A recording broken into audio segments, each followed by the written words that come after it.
friends, I'm Rick and Zero See a Tail, and this is little Missy. You've been listening to me talk about her for months now. She's been over here, usually in the cat carrier, but she's behaving herself real good today. She has put on a lot of weight. She's still skinny in here. You see how thin she is in there? Man, she was literally skin and bones when she showed up here. You know, we feed her a lot. She eats a lot. And she goes to the bathroom a lot because I clean her box every day, sometimes twice a day because it's full. And it's good. I mean, it's good to see her. And she's such a people person. She loves people. She's not so keen on the other cats yet, but she's learning. She's learning. Meanwhile, I got to teach her not to step on the damn laptop because I don't want them stepping on the keyboard, right? Anyway, let's get on to this nasty thing. I'll get rid of this in video. Nope, wrong one. Get rid of this one, right? What? I don't know. I got nothing here. See, she keep this up, you're gonna end up in that box for sure because I can't get nothing done. Yes, yes, I know, right? Here's something else.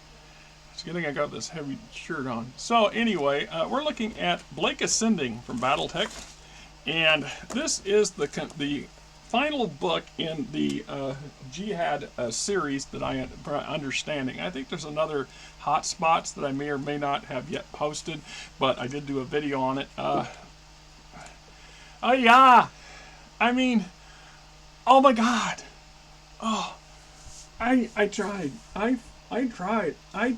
to read through page by page by page by page, and it just wasn't gonna happen. And the material is so all over the goddamn place. It's my understanding that this is kind of a accumulation of all the other material that they then enhance somehow. So some of this is actually repetitive from earlier products. That's what I'm being told. I don't know that that's actually true. I can't sit down. I'm not going to sit down between the different products and look for the differences. But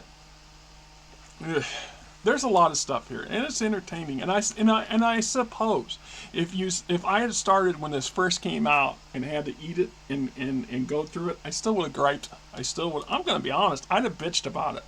I'd have bitched about this layout, and it's a good possibility I would not have bought I would not have bought this stuff. I'd have bought the first one and been going, oh, is this normal? And then I bought the second one, and I'd be, we're done. We're done. I don't care how good this is or isn't. I can't deal with this. The lack of organization. It's intentionally chaotic on purpose. That was the whole goal there in the first place when they created these things, right? And I drive myself batty trying to understand. I mean, the short stories are great. The little stories are good. There's so much missing information that they were vague on purpose, and that's the best I can come up with. Is that they were vague. They were vague on purpose, and right? Just saying, tells you about here's how to use the book, introduction.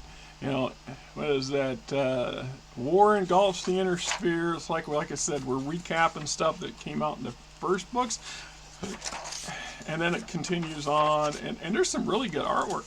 The artwork definitely took a step upwards from what the old FASA product material was. But we talk about Jamie Wolfe's death. That's one of the things I've always enjoyed about the BattleTech universe is the continuity of the timeline.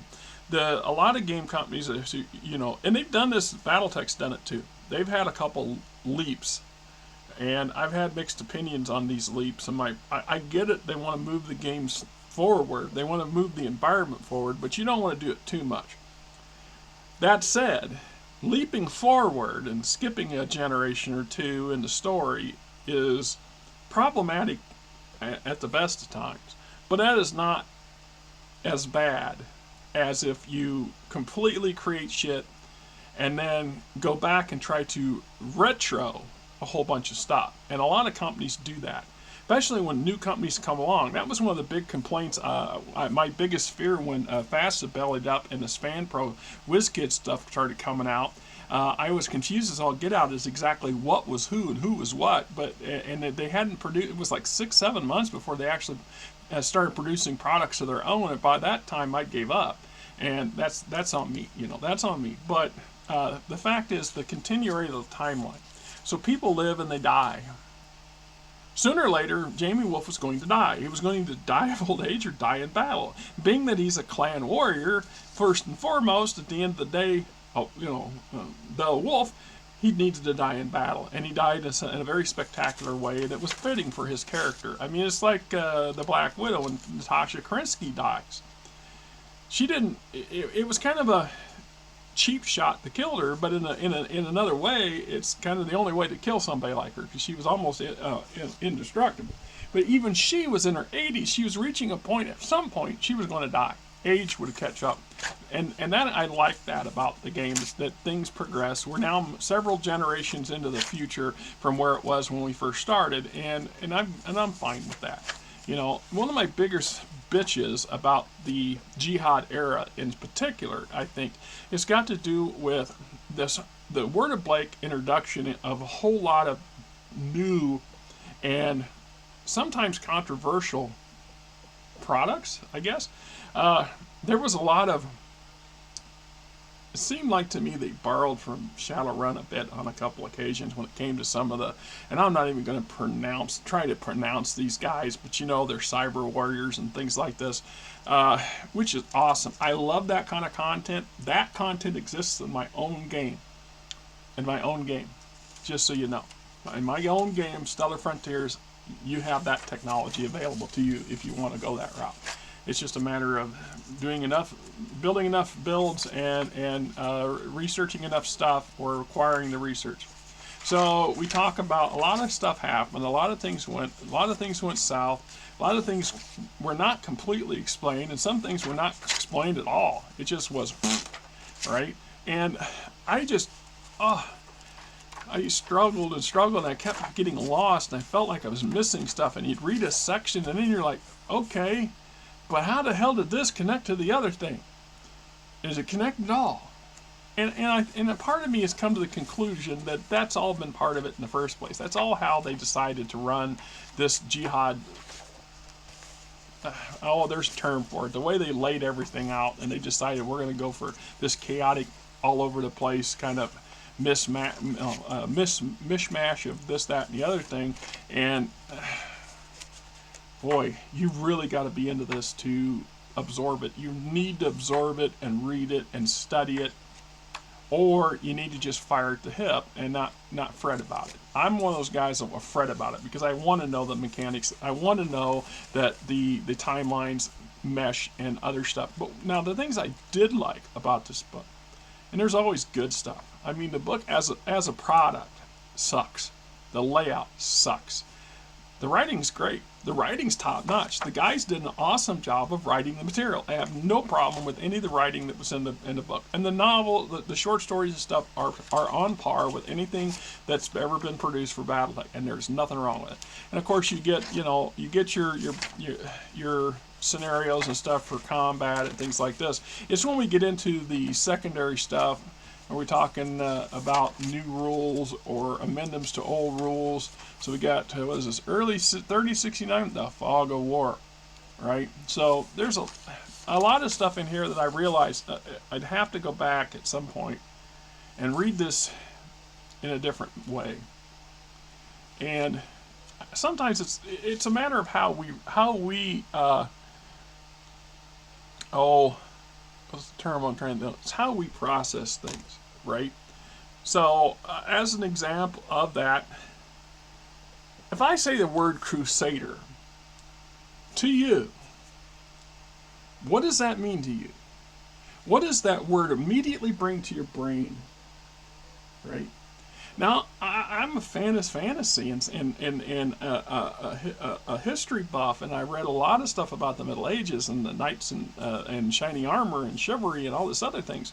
And so when I hear of crusaders, first thing, before I started, when I was younger, I would have thought of the Crusades, the literal crusaders that went to the Crusades, to the Holy Land, blah, blah, in the Middle Ages. But after I got involved in BattleTech, and I played BattleTech for a number of years, and then it became decades. At that point, the first thing that comes to mind when somebody mentions Crusader is the mech.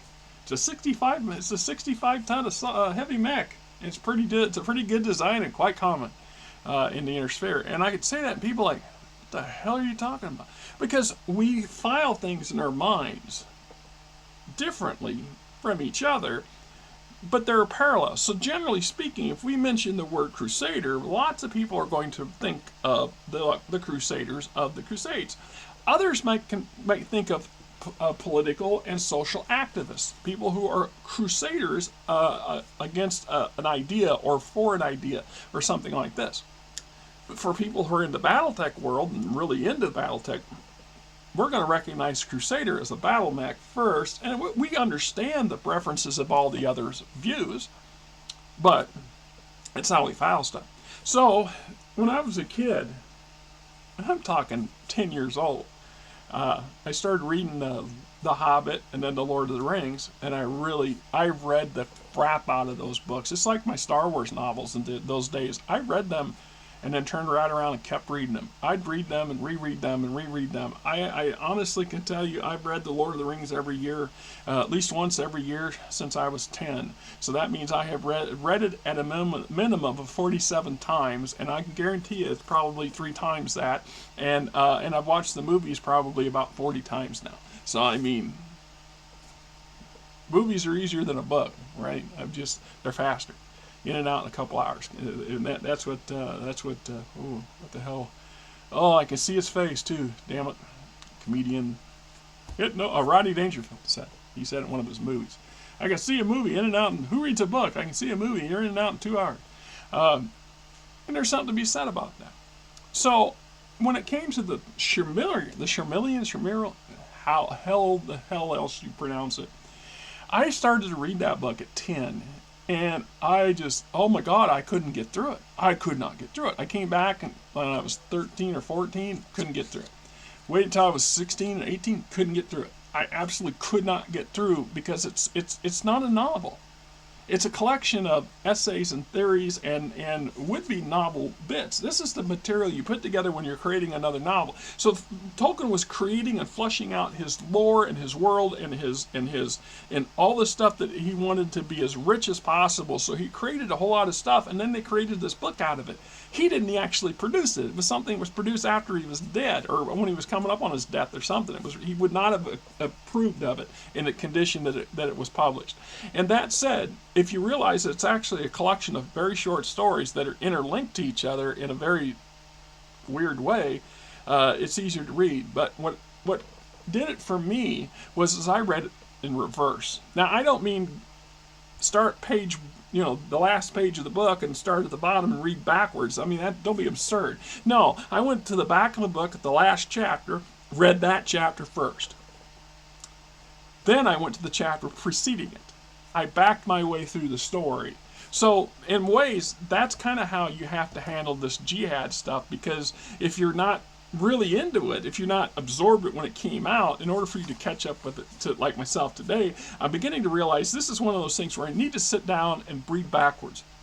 So in theory, I should read this book first. I should have read this book first, and I should have started at the back end and worked my way chapter by chapter forward. Because then I know where we're at now, and so when you follow the things of where they've been, the first book, and then so we go into the books that preceded this one, we do that in that same pattern. Then we understand where we were, and how at the time of the story, the eventual stuff we've already read happens. That is a way of dealing with that. It's just something about it. So, like I said, it's usually when I get into some of these source books, it's the auxiliary stuff in the back that I really, really enjoy. The new machines, the new mechs and tanks and things like this, and technologies and whatever and what have you, right? So, I mean, these are those whatever the hell y'all call them now. I call them scenarios, and I know the term for it is just not sticking in my brain, right? So we talk about the late 3070, the time of trials, Ghost Bearers, Bracing Unity, we're still, ComStar is out, still missing missions and and talking about another clan invasion. See, I mean, it's like, what? Where the fuck's this stuff come from? So we get to the very back, and they start talking about the rules annex. That's what I'm talking about. So we have some introduction of nuclear weapons. this was something that was intentionally left out of the early games on purpose, and the exact reasons for that can be varied, in part because we didn't want people throwing nukes around willy-nilly in the early days. It wasn't until we got to the grand scheme, the big picture, that we start seeing the value of such things. When you're the head of a house and you're trying to defend your house, this might be the only way you got it. So the idea that they actually finally got around to creating them and giving us stats and mechanics to operate them in the BattleTech universe is what I really appreciate. Not that this is one of those rare things. This is like the catalyst that starts an adventure kind of thing, or the we just missed getting obliterated thing. Not the sort of thing that should be common. It's the same problem they have. Nuclear weapons, in a lot of ways, is the same thing as of warships. Warships are not a very subtle weapon. Let's just be honest. Nuclear bomb, a nuclear missile, is a freaking sledgehammer, and it's a critical sledgehammer. It's designed to not only destroy something, but it's going to critically destroy it to the point where it's going to take centuries, maybe never, to recover from. Well, a warship, in an aspect, is the same kind of weapon system. Just a weapon of mass destruction capable of doing an extreme amount of damage in a short period of time.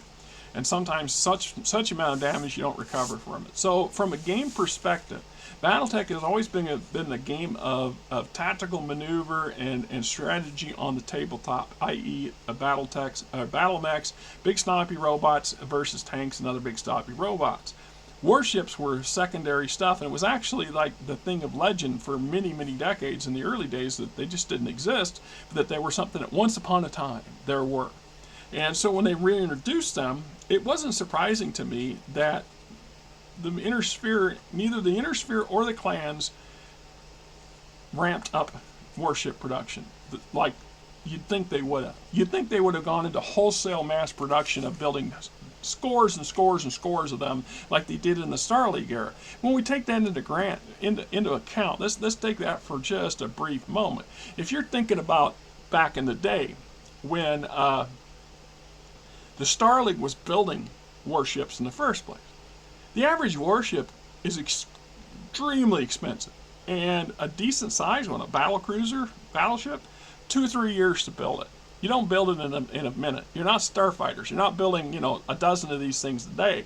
You're going to build one every 3 years. It's the real world scenario. In a real world scenario, it takes years to build an aircraft carrier, or a cruiser or a destroyer. It took years to build battleships. It would take 1 to 3 years, depending on the size and the complexity of the ship they're building, and the era that it was being built in. Right? Need hastens things where the lack of need does not. So that said, the houses and the factions of the Star League era actually had a huge amount of warships, but the reason they had them is because they've been building them for a long time.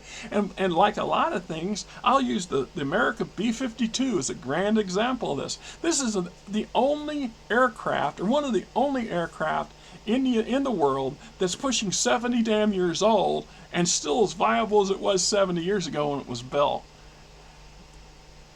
So the frames of all the B-52s being built or being flown today by America were built 60 to 70 years ago. How long has your car lasted? How hard was it to keep your car in good working condition?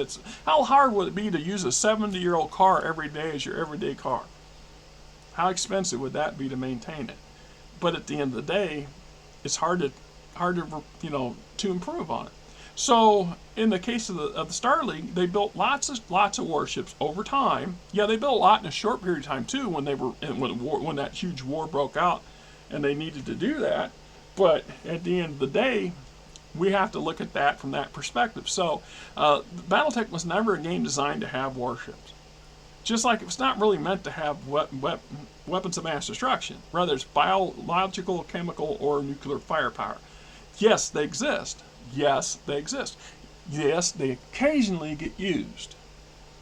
There's the key word. Occasionally. Rarely. If never. Right? So let's keep that health in mind. So when we look at these, so the new vehicles, of course, we got a tank destroyer, and of course the nukes and stuff, which was cool, and different. Then we got a Condor, an upgraded Condor hover tank. The Oceot, yeah. I feel like I've seen that in a previous TRO or something. Rules Annex. So we got the Excalibur class pocket warship upgrade. This is another component that I felt was missing from the earlier BattleTech game system. It always annoyed me that the drop ships, we didn't have warships. It was written into the game that jump ships are inviolate. Basically, it's an extreme act of terrorism to blow up jump ships, and they did it for a damn good reason, because they're rare and hard to produce. And being harder to maintain and produce every year make them extremely, extremely fragile and valuable. And in many cases, like the warships, jump ships can be literally centuries old. They can be several hundred years old or older and still be functional. Dropships are the same situation. So the fact that we have such huge dropships, but the firepower that they collectively control is still considerable, is petty when compared to a warship.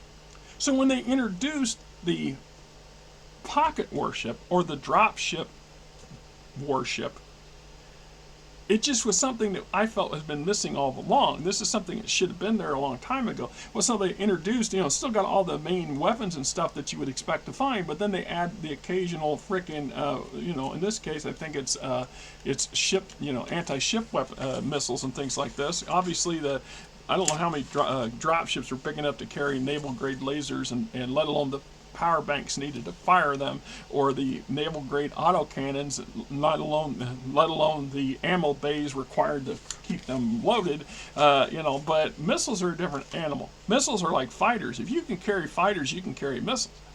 And if you're talking missiles on the scale of warship missiles or anti-warship missiles, hell yeah. And they should have had them a long time ago, but then there were no warships, so what was the point of having them if they didn't have the warships in the first damn place, right? So it's just kind of the way this stuff goes. So to see these things was really, really interesting, and I really appreciated it, right? Then we get into yet a different the Tharkan class battlecruiser.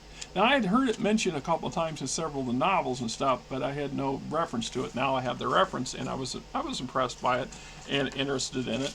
It was great. It's nice to see that sort of stuff. Sadly, as you can see, there just the very back of the book. The best part of the book, in my opinion, was the very damn back. That said, though, it still was an interesting take, and it gave me an opportunity to look at things from a perspective I hadn't looked at, in trying to catch up with the Jihad era. I got a much better understanding of just how chaotic and messed up the Jihad was. So the Dark Age and the Jihad era that eventually led to, I don't know, is it the Jihad then the Dark Age? So technically the Renaissance with the Republic of the Spear was part of the Dark Age, right? See, that was another part of our problem. So we had two separate companies, not quite competing with each other, but not quite cooperating with each other either. And so they had, WizKids was doing the Dark Age stuff, and FanPro was doing the Jihad era, and was trying to wrap up things from the FASA era at the same time. My hat's off to y'all. And I understand that a couple of the senior people at Catalyst today have been there all along. I know that Bills and Randall, or Bills and what's-his-face, Lauren, have been with BattleTech since FASA. Since the early days of FASA. And so they at least understand. It's because of them, I think, that we have the continuity we do. The fact that things have gotten muddled up, some of that's out of their control. When they didn't have direct control over stuff like they do now, they didn't have a lot to say. They had a lot to say, but they were still able to be overridden by other people. And then there's the commercial concerns. So obviously, both these companies were trying to make a profit. WizKids needs to make a profit. FanPro need to make a profit. They don't make a profit, they don't have a company. That's not hard, right? So, like I said, I think if you want a comprehensive understanding of the era, these books are worth having. You really have to either have a kind of a, I guess, a puzzle mind. I'm not a puzzle person. I mean, I'm not a big fan of trying to puzzle things out. I'm not a big fan of it. I'm more of a direct action kind of person, or a sly, sneaky kind of person if I want to be in that scenario. But I don't want to have to sleuth out what the hell's going on. I mean, there's so much. In a way, that's another way of looking at it. During the Jihad, extreme amount of change occurs. Change on the scale the inner sphere hadn't seen since the end of the Star League. Think about that for a moment. Every house is affected in a massive way. All the top powers prior to the Jihad were knocked down. They were knocked to their knees or knocked on their back. Nobody was taken out completely, or very few were taken out completely, but at the end of the day, the entire foundation got shook pretty hard. And it's not necessarily a bad thing. Sometimes it's good to shake up everything in a game system in order for the game to progress to new shores, which is something we do want to have. We want to see growth. We want to see things progress, which is where we're at with the Ilkhan era. The Ilkhan era, good or bad, is where we're at. And you can love it or you can hate it, but if you're a BattleTech fan, you live with it. That's just the nature of it is. No, did we like ComStar being taken out of the game? No. A lot of people were unhappy with that. That said, factions die. New factions come out. Nature of the world. And in a lot of aspects, it's not a bad thing. I don't know. I really wish the source book had been more like the traditional source books that they've been producing forever, and less like a hot mess. This reminds me a lot of the social media setup we have today, is social connectivity. So basically, that's what this seemed like it was. A whole bunch of cut and paste stuff from their version of the internet slapped together, intermixed with some stories and personal accounts and things like this, which is fine. But on the scale of this, it was terrible. It was a bad idea. It's still a bad idea. And I'll note, without question, that they stopped doing it. Catalyst does not do it like this. They either learned some hard lessons from this, or the people who chose to do this are not in charge anymore. They're not allowed to do it. Or, like I said, I think they learned some lessons. Let's not go there. Or they tried to experiment. It had mixed success. They shelved it and went on to the next thing. Anyway, I'm Rick. Little Missy sitting over here behind the laptop at the moment, cleaning herself. And I hope you guys have yourself a great day. It just irritates me to no end.